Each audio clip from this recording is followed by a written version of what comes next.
ત્યારે દરેક ખેડૂત મિત્રો આપણે તાળીઓના ગડગડાટથી સૌ એમને તાળીઓના ગડગડાટથી વધાવી લઈશું.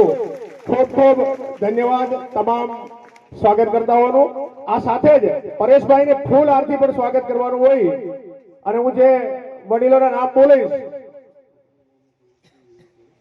આપણે સૌ મહેમાનના સ્વાગતને વધાવી લઈશું તાળીઓના ગડગડાટથી. ખૂબ ખૂબ ધન્યવાદ.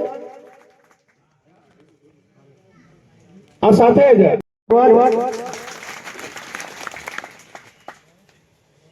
જ સંદીપભાઈ હીરપરા અને આપ સૌ કે જે આપણે જે ખેડૂત સભા ખેડૂત જ્યારે પણ મળે ત્યારે ખેતી વિશેની ચર્ચા થાય.